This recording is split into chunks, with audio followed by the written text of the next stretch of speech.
नमस्कार मित्रांनो, दसऱ्याच्या तुम्हा सर्वांना हार्दिक शुभेच्छा. "तू ही रे माझा मितवा" मालिकेच्या आजच्या भागामध्ये ईश्वरी छानपैकी सात्विकाचे दागिने घालून आलेली असते. त्यावेळेला मामा म्हणतो की अगदी सात्विका ताईसारखा भास झाला. ताईच्या चेहऱ्यावरही असंच तेज असायचं. अंजली म्हणते की "हो मामा, अगदी बरोबर म्हणतोयस तू. आई ही पण अशीच दिसायची." चला मग आता पूजेला सुरुवात करूया, आपण आरतीला सुरुवात करूया. त्यावेळेला अर्णव म्हणतो की "बरं ठीक आहे." त्यावर मामा म्हणतो की "अरे वा, म्हणजे आपला अर्णव कधीही कोणतीही पूजा आरती न करणारा आता पूजापाठ आरती करायला लग्नानंतर प्रत्येक गोष्टीत तयार असतो हां." तेव्हा मग लगेच अर्णव म्हणतो की "मामा, आईने घालून दिलेली प्रथा आहे ना, म्हणून करतोय मी हे सगळं मनापासून." तेव्हा लगेच मामा "ओ अच्छा ठीक आहे" असं बोलतो. त्याच वेळेला आता अर्णव हा आरतीचं ताट तयार करत असतो आणि ईश्वरी त्याच्या डाव्या बाजूला उभी असताना अंजली म्हणते की "ईश्वरी, जा चिंटूच्या उजव्या बाजूला जाऊन उभी राहा, आरतीला सुरुवात करायची आहे." तेव्हा ईश्वरी येणार तेवढ्यातच आता लावण्या तिथे येते आणि अर्णवच्या उजव्या हाताला धरते. तेव्हा मग लावण्य आल्याबरोबर आजी आणि वल्लरी दोघेही खूप खुश होतात. तेव्हा आता अर्णव बाजूला बघतो तर तिथे लावण्य असते.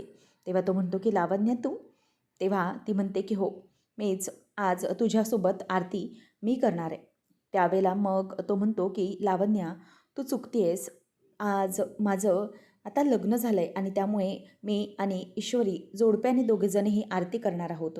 आमचं आता लग्न झालं आहे, त्यामुळे तू विसरतेस का?" तेव्हा ती म्हणते की "नाही, नॉट ॲट ऑल. मी काहीही विसरत नाही आहे अर्णव. मला फक्त एकच माहिती आहे की आता मला तुझ्यासोबत आरती करायची आहे आणि या आरतीचा मान मलाच मिळाला पाहिजे.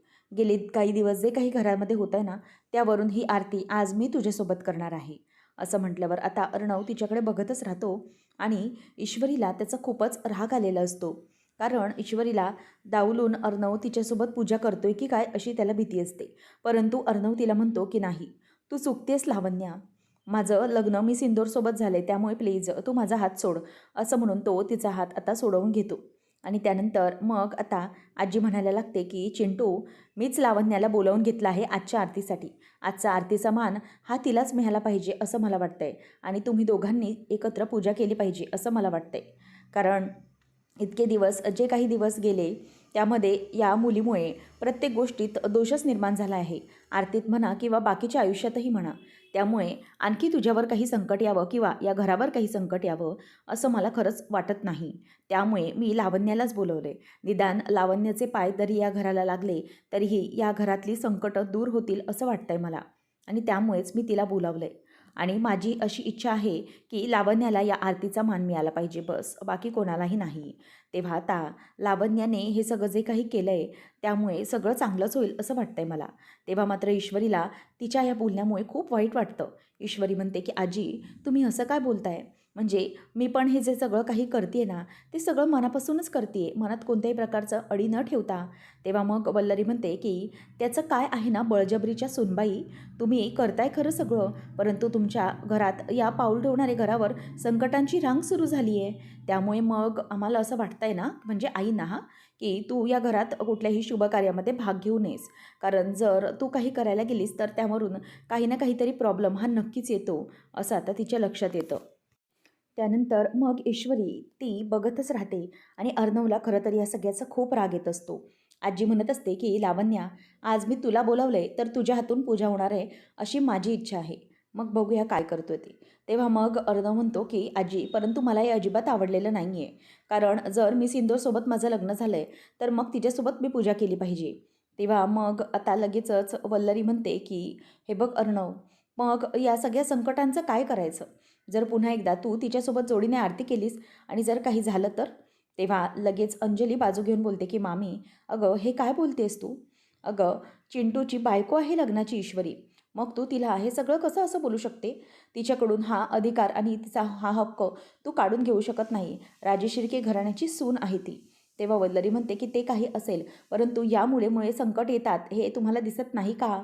तेव्हा आता लगेच अर्णव चिडतो आणि म्हणतो की "एक मिनिट, इनफ इज इनफ. आता यावर मी पुढे काहीही ऐकून घेणार नाही. मिस इंदोरमुळे घरावर संकट वगैरे येत आहेत, हे तुमचं जे काही वाक्य आहे ना, तेच मला अजिबात मुळात मान्य नाही आहे. असं काही नाही आहे. मिस इंदोरमुळे काहीच घडत नाही आहे आणि ना, तुम्ही हे जे काही बोलताय पत्रिका, कुंडली, गुण अँड ऑल हे सगळं मी काही मानत नाही. त्यामुळे लक्षात ठेवा, हे अशा प्रकारे तुम्ही मिस इंदोरला दोष देऊ शकत नाही आणि मी तरी ते मान्य करत नाही आहे. मी तर तिला मनापासून बायको मानलं आहे. त्यामुळे तिच्यामुळे असं काही चुकीचं घडतं आहे, यावर मी अजिबातच काहीही विश्वास ठेवायला तयार नाही. कोणी किती काही सांगो, परंतु एक गोष्ट नक्की, की मी या गोष्टीवर अजिबात विश्वास ठेवणार नाही. तुम्हाला काही समजायचं आहे ते समजा, परंतु मी अजिबात यावर विश्वासच ठेवणार नाही, असं अर्णव तिथे बोलून दाखवतो. आणि हे ऐकल्यानंतर सगळीजणं गप्प बसतात. तेव्हा मग लगेचच वल्लरी म्हणते, की "पण अरे अर्णव." तेव्हा तो म्हणतो, की "इनफ इज इनफ नाऊ. मला आता यावर काही ऐकून घ्यायचं नाही आणि इथून पुढेही मिस इंदोरमुळे हे सगळं होतंय, हे पण मी ऐकून घेणार नाही. आय रिपीट, पुन्हा एकदा मला हे वाक्य कानावर ऐकायला पडायला नाही पाहिजे." असं म्हणून आता तो सगळ्यांना गप्पच करतो आणि मग लावण्याला म्हणतो, की "लावण्या, तुला प्रसाद घ्यायचा असेल किंवा तुला जर देवीचं दर्शन घ्यायचं असेल तर ते करून घे, तुझी पूजा करून घे. ओके? मिस इंदोर माझ्या बाजूला ये." असं म्हणून आता तो ईश्वरीला बोलवतो. तेव्हा मग अंजली म्हणते, की "जा." ईश्वरी त्याच्या बाजूला जाऊन उभी राहा. तेव्हा अगदी तिचा हक्क तिला मिळाल्यामुळे ती खुश होते आणि अर्णवच्या हाताला ती आता हात लावते. अर्णव अशा प्रकारे चिडलेला असतो, ते ईश्वरी त्याच्याकडे बघतच राहते आणि नंतर मग लावण्य पटकन बाजूला होते. आणि ईश्वरी आल्याबरोबर लावण्य अगदी तोंडात मारल्यासारखं बाजूला होऊन जाते आणि हे सगळं बघत असताना तिला खूप चिड येत असते. आता सगळेजण गपचूप असतात. आजी पण हात जोडून असते, परंतु समोर जे काही दृश्य दिसतंय त्यामुळे तिला टेन्शन आलेलं असतं. अचानक अर्णवने असा स्टँड घेतलेला असतो, की तो लावण्याला समोर उभंही करायला तयार नसतो. नंतर मग ईश्वरी ही अर्णवच्या हाताला हात लावते आणि "चला, दुर्गे दुर्घट भारी तुझविन संसारी" अशाने आरतीला देवीच्या सुरुवात झालेली असते. सगळेजण अगदी आरती मनापासून करत असतात. आजी मात्र आपल्या नातवासाठीच धावा करत असते, की अजून काही चिंटूच्या आयुष्यात प्रॉब्लेम यायला नको.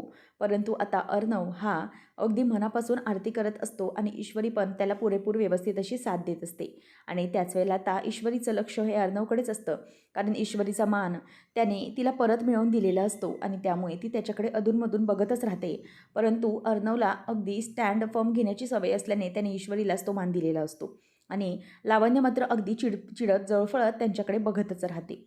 त्यानंतर आपल्याला पाहायला मिळतं, की ईश्वरी नसल्यामुळे दोघींवरती सगळा भार आलेला असतो. नम्रता म्हणते, की "आई, हे बघ, इथे असं लॉग इन करायचं असतं, मी तुला दाखवते." असं म्हणून ती तिला सिस्टम दाखवते. नंतर आली म्हणते, की "अच्छा, हे असं करायचं असतं का?" तेवढ्यातच आता एक माणूस येतो आणि तो भला मोठा ऑर्डरचा बॉक्स रिटर्न घेऊन येतो. तेव्हा मग नमू म्हणते, की "काय झालं भैया, हे काय आहे?" तेव्हा तो सांगतो, की "तुमची ऑर्डर होती ना घेतलेली, ती रिटर्न केली आहे." तेव्हा मग ती म्हणते, की "असं का केलं त्यांनी? म्हणजे इतकी मोठी ऑर्डर देऊन रिटर्न का बरं केली?" त्यावेळेला आता तो सांगतो, की "मॅडम, मला काही माहिती नाही. तुम्ही त्यांच्याशीच बोलून घ्या, परंतु ऑर्डर कॅन्सल केली आहे." आता हे ऐकून दोघींनाही धक्का बसतो. नमू म्हणते, की "आई, अगं, त्यांनी ऑर्डर कॅन्सल केली, मग म्हटल्यावर आपल्या अकाउंटला जे पैसे येणार होते ते आता काही येणार नाहीत गं. आणि आपल्याकडे जे काही पैसे होते त्यातून आपण मटेरियल खरेदी करून ही ऑर्डर भली मोठी पूर्ण केली होती. आता करायचं तरी काय? यातून जे आपल्याला पैसे येणार होते त्यामधून आपण बाबांची औषधं घेणार होतो. काय करायचं आता ना, मला खरंच काही कळत नाही." तेव्हा मग आता सुप्रिया म्हणते, की "हो ना गं, यालाच म्हणतात की दुष्काळात 13वा महिना. म्हणजे आपण इतकं सगळं व्यवस्थित करत होतो, ऑर्डरही मिळवली होती, परंतु आता काय करायचं ना, मला खरंच काही समजत नाही आहे." तेव्हा मग आता लगेचच त्यावर नम्रता म्हणते, की "आई, मला ना टेन्शन आलंय. आता आपण पुढे कसे पैसे उभे करायचे? काहीच कळायला मार्ग नाहीये." तेव्हा मग सुप्रिया म्हणते, की "थांब, अजून तू तिची हिंमत हारू नकोस. मला सांग, जर आपण या परिस्थितीत असतो आणि आपल्यासोबत इशू असती, तर आता इशूने काय केलं असतं सांग मला?" तेव्हा आता तिचं लक्ष गणूबाप्पाकडे जातं. तेव्हा मग देवाऱ्याकडे नेत ती म्हणते, की "आई, आता जर इशू असती ना, तर तिने आपल्या गणूबाप्पावरती सगळं काही संकट सोपवलं असतं." सुप्रिया म्हणते, की "हो ना, चल, मग आपणही तसंच करूया. आपण गणपतीकडे जाऊया आणि गजाननाकडे आपले सगळे टेन्शन देऊया." तेव्हा मग आता त्या दोघीजणी हात जोडतात आणि सुप्रिया म्हणते, की "हे गजानना, घरात खूप मोठा प्रॉब्लेम आहे, तुला माहिती आहे आणि त्यामुळेच ही ऑर्डर मिळाली, परंतु अचानक कॅन्सलही झाली आहे. काय करायचं काहीच कळत नाही आहे. तूच काहीतरी मार्ग दाखव आता." असं म्हणून ती हात जोडत असते. त्यावेळेला आता ईश्वरी ही जे काही खाली घडलं त्यामुळे खूप वैतागलेली असते आणि तिचे जे कपडे असतात ते अगदी व्यवस्थितपणे न ठेवता कपाटामध्ये अगदी कसे तरी चुरगळून ठेवत असते. तेव्हा मग तिची चिडचिड होत असते आणि कारण बाकीचे कपडे जे खाली पडतात त्यामुळे ती वैतागते आणि पुन्हा एकदा कशी तरी ती साडी अगदी तिच्या कपाटामध्ये त्या खणात कोंबत असते आणि हे सगळं अर्णव बघत असतो. तेव्हा मग खाली आणखी दुसरे कपडा पडतो, तेव्हाही ती वैतागते आणि मग ठेवून देते आणि अगदी जोरातच कपाटाचं दार खटकन दरवाजात बंद करून टाकते. मग अर्णव तिच्याकडे बघत म्हणतो, की हे जे असं कपाट आपटणं आणि त्यामध्ये वस्तू अशा कशाही फेकणं, त्यामुळे तुला काही वाटतंय, की लावण्याला त्याचा काही फरक पडेल का? जे काही लावण्या वागली आहे त्याचा तुला राग आलाय माहिती आहे मला, परंतु त्याच्यामुळे कपाट आपटून त्या कपाटाला तुटायला होईल, परंतु त्या लावण्याला तर काहीच होणार नाही आहे. ती तर अगदी मस्त असेल. तेव्हा मग ती म्हणते, की म्हणजे तुम्हाला काय वाटतंय? त्या लावण्यामुळे मी चिडली आहे, मी रागावली आहे. तेव्हा मग तो म्हणतो, की "हो, मला तर तेच कारण दिसतंय, की तू त्या लावण्यामुळे इन्सिक्युअर झालीस ना खाली, म्हणून असं करतेस आता. चिडतेस तिच्यावर, राग-राग करतेस तिचा." मग ती म्हणते, की "हो, मी तिच्यावर चिडली आहे ना, ते वेगळ्या कारणामुळे आणि त्या लावण्या मॅडममुळे इन्सिक्युअर होण्याची काय गरज आहे बरं मला? त्यांच्यामुळे मी काहीच इन्सिक्युअर वगैरे झालेली नाही आहे आणि मला राग याच गोष्टीचा येतोय, की त्या प्रत्येक वेळेला माझ्याबरोबर अशा वागतात. म्हणजे कशाच गोष्टीत त्या प्रत्येक गोष्टीत ना खुपसण्याचा प्रयत्नच करत असतात. म्हणूनच मला लावण्या मॅडमचा राग आलेला. आणि तुम्ही म्हणताय तसं इन्सिक्युअर वगैरे मला काहीच वाटत नाही आहे. आलं का लक्षात? तुम्ही जे काही म्हणताय ना, ते मला अजिबातच वाटत नाही. आणि त्या राहिला सवाल इन्सिक्युरिटी वाटण्याचा, तर मी तुम्हाला काही मनापासून नवरा वगैरे मानतच नाही. मग कशाला इन्सिक्युरिटी करण्याची गरज होती? मला फक्त इतकंच होतं, की मी छानपैकी तयार झालेले होते आणि तिने जर तुमच्याबरोबर आरती केली असती ना, तर या घरची प्रथा मोडली गेली असती बस, इतकंच मला वाटतं आणि त्यामुळे माझी चिडचिड होत होती, बाकी काही नाही, असं ईश्वरी पटकन बोलून दाखवते. त्याच वेळेला मग आता अर्णव हा तिच्याकडे बघतच राहतो आणि म्हणतो, की रिअली तुला असंच वाटतंय, की त्यामुळे हे सगळं घडतंय? मग ती म्हणते, की "हो, पण तुम्हाला हे सगळं असं करण्याची काय गरज होती? म्हणजे तुम्ही प्रत्येक वेळेला माझी बाजू घेता, परंतु हे सगळं असंच घडतं." त्यावेळेला मग आता लगेचच अर्णव तिचा हात धरून तिला म्हणतो, की "हे बघ मिस इंदोर, एक गोष्ट तू आता कायम लक्षात ठेव, की तुझी जागा माझ्या आयुष्यात कोणीच आणि घेऊ शकत नाही. माझ्या विश्वात तुझं वेगळं स्थान आहे आणि ते स्थान कधीच कोणीही घेऊ शकत नाही. आलंय का तुझ्या लक्षात? आणि त्यामुळे मी हे सगळं खाली बोलून दाखवलं एकदाच, जेणेकरून कोणी पुन्हा मला काही बोलून येऊ नये त्यासाठी. समजलं तुला?" असं आता अर्णव तिला बोलून दाखवतो. त्यावेळेला ईश्वरी म्हणते, की "एक मिनिट, मला ना हात लावण्याचा अजिबात प्रयत्न करायचा नाही. कळलं का? दूर राहायचं माझ्यापासून, दूर." असं म्हणून ती त्याच्यावर चिडते आणि हाताची घडी लावून तिकडे बाजूला येत असते. तेव्हा मग अर्णव ईश्वरीच्या या गोष्टीमुळे चिडतो. अर्णव तिला कम्फर्ट झोन देण्याचा प्रयत्न करत असतो, परंतु ती काही ऐकायलाच तयार नसते. त्यामुळे मग आता ईश्वरी ही त्याच्याचकडे आता रागाने बघायला लागते आणि त्यावेळेला अर्णव जे डायरी असते ती रागाने खाली आपटतो आणि ईश्वरी त्याला बघते आणि जो पाण्याने भरलेला ग्लास असतो तो पण ती खाली असा आपटून टाकते. आता अर्णव त्यामुळे खूपच अगदी घाबरतो आणि हात अगदी बाजूला वगैरे करून घेतो. कारण त्याला असं वाटतं, की ईश्वरी त्याच्याच अंगावर पाणी-बिणी ओतते की काय किंवा ग्लास फेकून मारते की काय, म्हणून तो दचकून पटकन बाजूला होतो. तेव्हा मग ईश्वरी म्हणते, की "तुम्हाला काय वाटतं, की राग फक्त तुम्हालाच व्यक्त करता येतो का? मलाही राग येतो आणि तो मलाही व्यक्त करता येतो." असं ती बोलून दाखवते. तेव्हा आता अर्णव तिच्याकडे अगदी पाहतच राहतो. त्यानंतर आपल्याला पाहायला मिळतं, की मामा हा आकाशला विचारतो, की "आकाश मला सांग, त्या टेम्पोबद्दल काही समजलं आहे का? म्हणजे त्याबद्दल काही इन्व्हेस्टिगेशन झालं आहे का?" तेव्हा तो म्हणतो, की "नाही डॅड, अजून तरी काही नाही. पोलीस इन्व्हेस्टिगेट करतायत." मग त्यावर मामा म्हणतो, की "मला असं वाटतंय ना, की हा टेम्पो जेव्हा खोल दरीत जात होता, त्यावेळेला त्या ड्रायव्हरने उडी मारली. याचा अर्थ त्या ड्रायव्हरला माहीत असणार आहे, की हा टेम्पो त्याचा दरीत जाणार आहे आणि त्यामुळे त्याने पटकन उडी मारली असेल. बरोबर ना?" तेव्हा मग आकाश म्हणतो, की "नाही, मला तरी अजून काही समजत नाही आहे. बघूया पुढे काय घडतंय ते. त्या ड्रायव्हरचा तरी अजून शोध घ्यायचा आहे." तेव्हा मग मामा त्याला म्हणतो, की "बरं ठीक आहे, तू आवर काहीतरी खाऊन घे आणि जा." तेव्हा मग आकाश तिथून निघून जातो आणि मामा विचार करत राहतो, की नक्कीच यामागे काहीतरी आहे. मला असं राहून राहून का वाटतंय, की हा जो काही ॲक्सिडेंट झाला आहे, तो अगदी मुद्दाम घडवून आणल्यासारखा, कोणीतरी घडवून आणल्यासारखं झालं आहे. हे काही आपोआप झाल्यासारखं नाही वाटत आहे. पण कोणी घडवून आणला असेल हा ॲक्सिडेंट? नक्की कोणाचा हात असेल यामागे? असा मामा विचार करत असतो. तेवढ्यातच इथे ईश्वरी ही अशा प्रकारे ग्लास फेकल्यामुळे कोणीतरी दरवाजा वाजवतं. अर्णव दरवाजा उघडतो आणि म्हणतो, की "ताई, काय झालं?" तेव्हा मग ती म्हणते, की "म्हणजे मला ना तुमच्या दोघांच्या भांडणाचा आवाज येत होता, म्हणून मी इथे आले. काय झालंय नक्की? तुम्ही दोघं भांडलायत का?" तेव्हा मग ईश्वरी, अर्णव अगदी नॉर्मल असल्यासारखं दाखवत असतात आणि मग अर्णव म्हणतो, की "अगं ताई, काही नाही." तेव्हा मग लगेच ती म्हणते, की "मला कसला तरी आवाज आला." तेव्हा अर्णवला ती म्हणते, की "हां, हां, ॲक्च्युली ताई, माझ्या हातून ग्लास पडला होता, म्हणून त्याचा आवाज आला असेल." तेव्हा ती समोर बघते आणि म्हणते, की "अरे हे काय? हा ग्लास तर इथेच डेस्कवर आहे ना?" तेव्हा मग ती म्हणते, की "उचलून ठेवला मी." तेव्हा ईश्वरीला बघतच ताई म्हणते की चिंटू, मी तुला सांगितलं होतं ना की तिला समजून घे, अरे प्लीज तिची काळजी घे, परंतु तुला कळतच नाही आहे, तुझा असा तापट स्वभाव आहे ना, तू पटकन काहीतरी बोलून मोकळा होतोस. त्यामुळे मी तुला सांगितलं होतं की आपल्या घरात ती नवीन आहे, तिला रुळायला वेळ लागेल, त्यामुळे तू तिच्याबरोबर भांडू नकोस, परंतु तू भांडतोस ना तिच्याबरोबर. तेव्हा अगदी ईश्वरीला आपलं कोणीतरी बाजू घेतल्यासारखं वाटत असतं आणि ती पण अगदी बिचारा चेहरा करून उभी असते. तेव्हा मग तो म्हणतो की नाही ताई, अगं ॲक्च्युली आम्ही भांडत नव्हतो. हां, तुला बोलण्याचा, ओरडण्याचा आवाज येत होता ना, त्याचं कारण काय माहिती आहे? अगं, मी हिला समजावलं की हिला ना ॲसिडिटी झाली ना, जळजळ झाली ना, की ही तोंडातून अशी ड्रॅगनसारखी आग ओकते. तेव्हा ताई अगदी गालातच हसत त्याच्याकडे ऐकते, बघते. मग तो म्हणतो की मी हिला सांगितलं की औषध घे, म्हणजे तुझी जळजळ बंद होईल आणि माझ्यावरही ही ड्रॅगनसारखी आग ओकणं कमी होईल. परंतु मग ती ऐकायलाच तयार नाही आहे. तेव्हा अंजली त्याच्याकडे बघतच राहते. तर इथे वल्लरी विचार करत असते की काही झालं तरीही हा अर्णव त्या लावण्याला तिचा मान मिळवूनच देत नाही आहे आणि काहीतरी केलं पाहिजे असा विचार आता तिच्या डोक्यामध्ये सुरू असतो. आणि त्याच वेळेला तिला एका बाजूला सुप्रियाचंही टेन्शन आलेलं असतं की ईश्वरी जर गेली नाही तर प्रॉब्लेम होऊ शकतो. मग तेवढ्यातच मामा आतमध्ये येतो आणि दरवाजा बंद करून तो वल्लरीला आवाज देतो आणि म्हणतो की वल्लरी, खाली जे काही घडलंय ना, ते मला असं वाटत नाही की असंच घडलंय.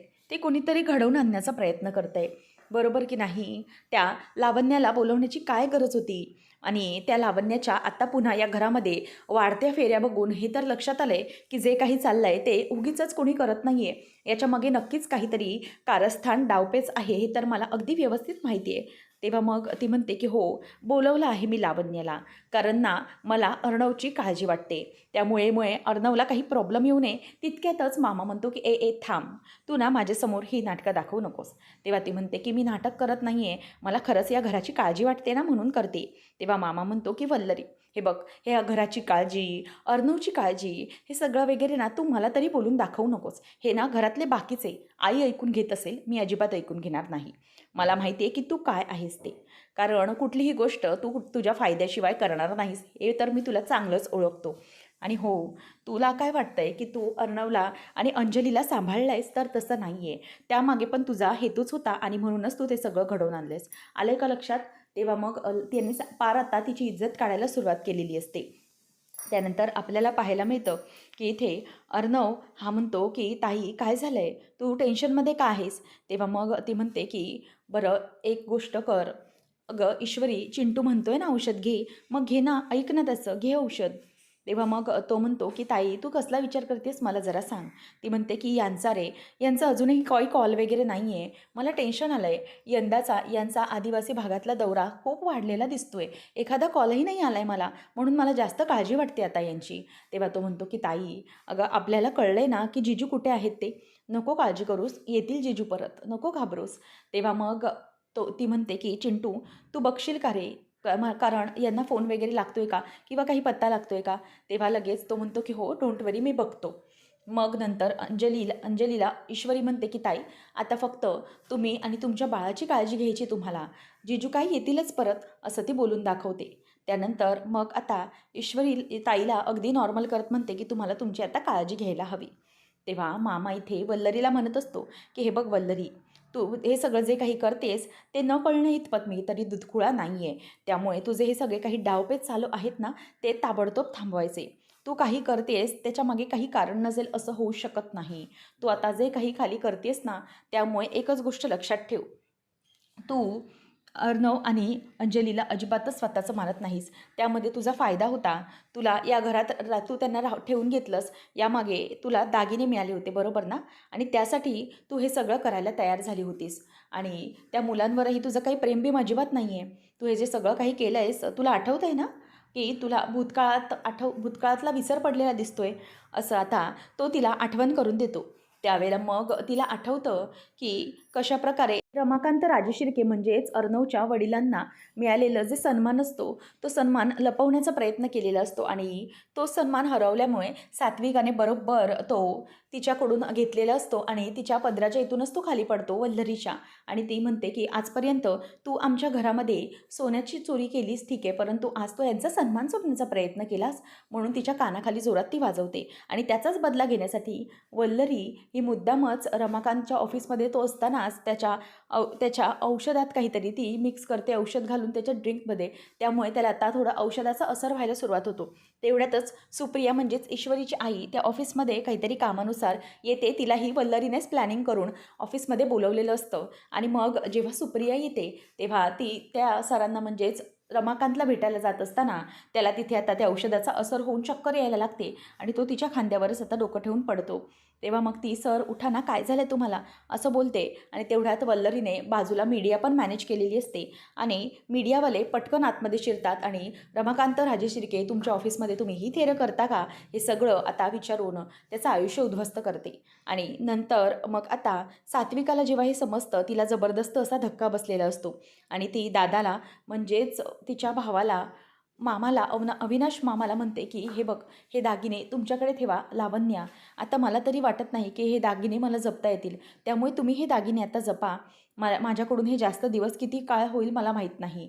आणि असे दागिने परत केल्यानंतरच दुसऱ्याच दिवशी सात्विकाने गळफास घेऊन स्वतः आत्महत्या केलेली असते. हे सगळं तिला आता आठवतं. तेव्हा मामा पटकनच तिच्या डोळ्यासमोर टिचकी वाजवतो आणि म्हणतो की "काय आहेस ना, शुद्धीवर आहेस ना?" तेव्हा ती म्हणते की "हो, अगदी व्यवस्थित शुद्धीवर आहे मी.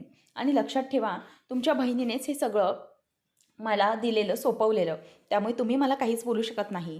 तेव्हा मामा म्हणतो की "हे सगळं काय घडलंय, कशामुळे घडलंय हे तर ना मला माहीत नाही आहे. परंतु यामध्येही नक्की काहीतरी असू शकतं आणि ही कारस्थानं ही तूच घडवून आणलेली आहेस हे ना मला अगदी चांगलं माहिती आहे. त्यामुळे काही झालं तरीही ना तू या बाबतीत काय करू शकते, कुठपर्यंत तुझा मेंदू चालू शकतो हे सगळं मला माहिती आहे. त्यामुळे तू आता हा साळसूतपणाचा अजिबात आणायचा नाही, समजलं? आणि हे सगळं जगासमोर आणायला आता मला काही फार वेळ लागणार नाही आहे." तेव्हा लगेचच वल्लरी म्हणते की "हे बघा." तेव्हा तो म्हणतो की "आवाज खाली करायचा. आता मलाही आवाज चढवता येतो. जर जास्त बोललीस ना तर तुझं हे सगळं कारस्थान जगासमोर आणायला कमी नाही करणार, वल्लरी पाटील." अशी धमकी आता स्वतः मामानेच दिलेली असते आणि म्हणूनच वल्लरी आता गपचूप बसते आणि म्हणते की "नाही, त्या ईश्वरीला या घरात ठेवून घेणं म्हणजे माझ्या डोक्यावरचं संकट वाढवणं. ईश्वरी इथे असली तर ती सुप्रिया या घरात येत राहणार. त्यामुळे या ईश्वरीला काही करून या घरामधून बाहेर काढलीच पाहिजे, काहीही करून. आणि तोपर्यंत मी शांत बसणार नाही. आणि जर ती सुप्रिया परत आली तर माझ्या डोक्यावरची टांगती तलवार येणार आहे. त्यामुळे मी पुन्हा तिला घरात येऊच देणार नाही." असं मामीने आता ठरवलेलं असतं. नंतर मग आता ईश्वरी ही ताईला म्हणते की "ताई, तुम्ही आता आराम करा." तेव्हा ती म्हणते की "हो, पण तुम्ही पण आता जास्त भात घालत बसू नका." ती निघून जाते आणि त्याच वेळेला ईश्वरी अगदी रागानेच त्याच्याकडे बघते आणि म्हणते की "काय हो, तुम्ही आता मला काय म्हणाल ताईंसमोर? ड्रॅगन मी, मग तुम्ही ड्रॅगुला." तेव्हा तो म्हणतो की "काय? तू मला ड्रॅगुला म्हणतेस? तुला कळतंय का?" तेव्हा मग ती म्हणते की "हो, मला सगळं अगदी व्यवस्थित समजतंय. तुम्ही ना उगीचच मुद्दाम माझी काळजी असल्यासारखी दाखवू नका बरं." तेव्हा मग तो म्हणतो की "मिस इंदोर, काळजी असल्यासारखी मी अजिबात दाखवत नाही आहे, काळजी आहे हे सांगतोय." तेव्हा मग आता ईश्वरीच्या खांद्यावर हात ठेवून तो म्हणतो की "हे बघ, ताई टेन्शनमध्ये होती ना, म्हणून मला हे सगळं बोलावं लागलं. आणि मिस इंदोर, एक गोष्ट लक्षात ठेव की काही झालं तरीही मी आता जे काही मगाशी बोललो ते सगळं सगळं खरं बोललो. तुला कुणी बोललेलं मला आवडणार नाही." तेव्हा ईश्वरी आता त्याच्यावरती चिडते आणि म्हणते की "मागे व्हा. पुन्हा एकदा जर हात लावत ना तर वाईट पस्तावाल." असं ती त्याच्यावर ओरडते. पुढच्या भागात आपण पाहणार आहोत की ईश्वरी ताईला म्हणते की "ताई, हेच आरतीचं ताट." तेवढ्यातच तिच्या हातून ती आरतीचं ताट खाली पडतं. तेव्हा मामी पटकन बोलते की "घ्या." पहिल्यांदाच आरती करायला सुरुवात केली आणि झाला, केलं अपशकुन या मुलीने. असं बोलल्यावर ईश्वरी आता तिच्याकडे बघतच राहते आणि त्यानंतर आपल्याला पाहायला मिळतं की ईश्वरी ही आरतीचं खाली पडलेलं ताट पाहून खूपच नाराज झालेली असते आणि सुप्रिया ही तेवढ्यातच तिथे आलेली असते. खरं तर सुप्रिया ही ईश्वरीला भेटण्यासाठी आलेली असते आणि ती दरवाजातूनच "इशू आहेस का?" असा आवाज तिला तिथून दरवाजातूनच देते. आता सुप्रियाचा आवाज ऐकल्यानंतर वल्लरीला मात्र जबरदस्त धक्का बसतो. ती म्हणते की "ही सुप्रिया इथे काय करते?"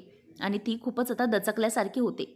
त्यानंतर मग आता राकेश हा पळत असतो आणि त्याच्या मागे ज्या दादाकडून त्याने पैसे घेतलेले असतात ते दादाचे गुंड म्हणजेच त्याच्याकडची माणसं ही त्याच्या मागे लागलेले असतात. आता राकेश हा हातात पैसे घेऊन तिथून धावत पळत सुटलेला असतो आणि तेवढ्यातच आता राकेशवरती जो पाटील असतो अर्णवचा खबरी, त्याचे लक्ष जातं आणि तो म्हणतो की "हा राकेश इथे का पळतोय?" तर मामा अर्णवला सांगत असतो की "अर्णव, या राकेशबद्दल आता काहीतरी बघितलं पाहिजे." तेव्हा त्या राकेशला मुंबईतच बघितलंय असं म्हटल्यावर अर्णव म्हणतो की मामा, तो मुंबईमध्येच आहे याचा अर्थ की तो काहीतरी नक्कीच प्लॅनिंग करत असेल मोठं करण्यासाठी. नक्कीच त्याच्या डोक्यामध्ये ना आता काहीतरी शिजत असेल. तेव्हा मग आता मामा म्हणतो की आपल्याला लवकरात लवकर त्याला ताब्यात घेतलं पाहिजे. तेव्हा अर्णव म्हणतो की हो, तेच केलं पाहिजे आणि दुसरी गोष्ट म्हणजे की त्याला ताब्यात घेऊन त्याला ऑलरेडी जे सगळं संपवून त्याचा मॅटर फुल अँड फायनल केला पाहिजे, असं आता अर्णवने ठरवलेलं असतं. नेमकं आता पुढे राकेशबद्दल अर्णव काय करेल पाहणं रंजक ठरेल. अशाच अपडेटसाठी चॅनलला नक्की सबस्क्राईब करा. धन्यवाद.